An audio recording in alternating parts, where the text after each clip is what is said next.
In the first quarter of 2024, the Audi Group, which represents the brands Audi, Bentley, Lamborghini, and Ducati motorcycles, its operating profit crashed by 74.3%. 74.3%. Very similar numbers to the entire year for Audi. However, you would hope that after such a terrible first quarter of 2024, that the first quarter of 2025 would look a little better, but it didn't. In fact, it fell even further. Hello, my friends. Welcome to the channel. I'm Sam Evans. You're watching the Electric Viking.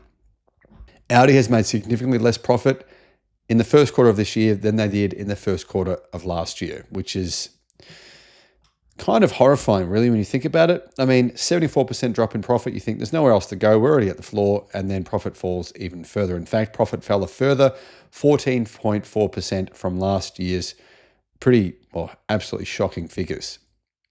So the bottom line was a profit of 630 million euros, about just under $700 million. And that includes the core Audi brand, Bentley, Lamborghini, and Ducati. Now Audi at the point where just a couple of percent difference in profit margins are going to put them into the red. And I think that's already happened. Let's be honest, let's be realistic. Audi hasn't been shipping cars to the US. Why? Why are they not doing that? Well, because all Audi vehicles, and of course we should point out that the US is the most important car market for Audi now worldwide. All cars that Audi makes, though, are made in Germany for America or in Europe. So because they don't make any cars in the United States, Audi will be hit enormously by these tariffs, these 25% tariffs in the US. Audi currently attributes the further decline in the first quarter of 2025 to intensified competition, particularly in China, and political uncertainty. The year will remain very, very challenging due to the global economic environment, said CEO Gernot Dollner. So the fact that the decline was not even more severe was due, among other things, to the extremely weak comparative figures from the same period last year. At that time, Audi had more than halved its profits, or 74%, partly due to a shortage of parts for important and profitable engines. In addition, strong business at its subsidiary Lamborghini actually helped prop up the result. So Lamborghini's results have kind of partly saved Audi. The core Audi brand, on the other hand, continues to weaken and achieved only very, very low margins, which we've never seen before from Audi. In addition, the company had to set aside provisions for tightened CO2 regulations, which I'm going to mention why that's going to be a huge problem, among other things, amounting to a low three-digit million amount, according to CFO Jürgen Rittersberger.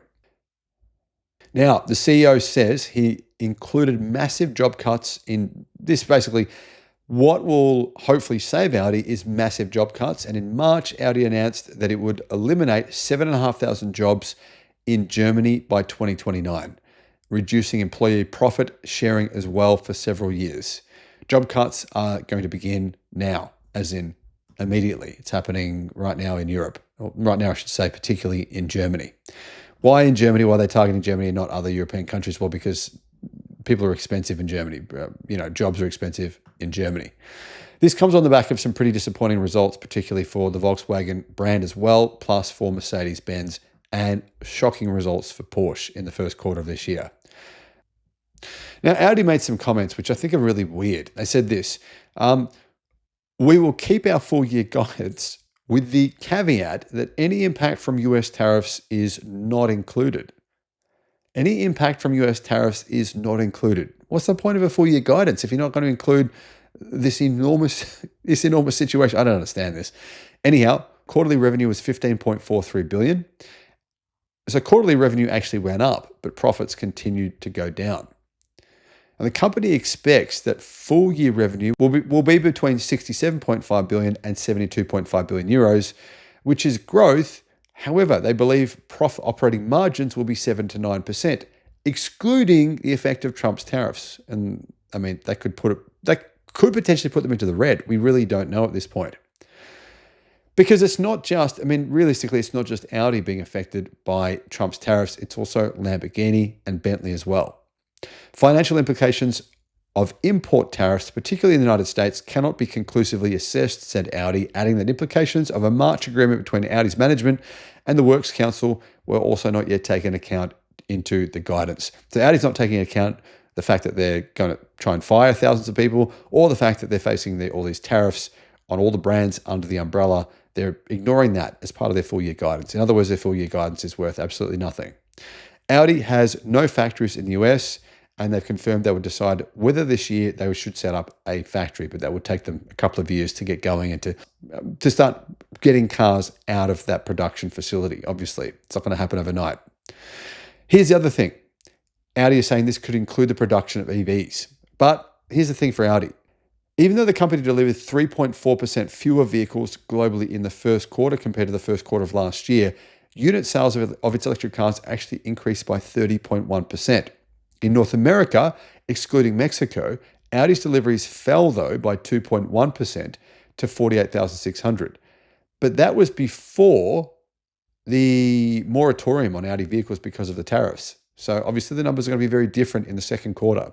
Deliveries in China, though, which is, to be honest, has been Audi's most important market worldwide now for many years, they fell a further 7% to 144,000 cars, hit by what Audi says is intense competition. So guys, how do you see this all playing out? The main takeaway that I have here is that Germany's automotive industry is in a crisis. They're saying it. It's not just me. Their media says it every single day. People are really, really worried that manufacturing is being crushed in Germany, because it is. Jump on German news media websites, and it's like every single day, oh, this many thousand jobs are being fired. This many thousand jobs are being fired. Oh, actually, what's another solution? Well, we'll cut working hours. People are working 4 days a week and less hours per week. People working part-time instead of full-time. This is happening constantly. And ultimately, really, let's be honest, the rise of Chinese car manufacturers is a big part of the reason. Legacy automakers didn't really take this seriously. They often said Chinese cars were crap and they weren't very good. But obviously, that's not actually accurate. Technology is improving in China far faster than it is anywhere else. Let's be real. Let me know your thoughts, though, in the comments, guys. And thank you for watching. Bye-bye. Audi is improving its electric cars so much that it's kind of making some customers, I think, feel like they got a little bit hard done by. I mean, for example, if you bought an Audi EV and you realized just how much better the new model was, you might be a little bit annoyed. Hello, my friends. Welcome to the channel. I'm Sam Evans. You're watching the Electric Viking. Great to have you with us. Just want to say a big thank you to Patreon supporters, YouTube members. If you'd like to be a member of the channel, I'll put a link in the description. That helps the channel, so I really appreciate everyone who is a YouTube member. The new Audi, right? The new Audi e-tron GT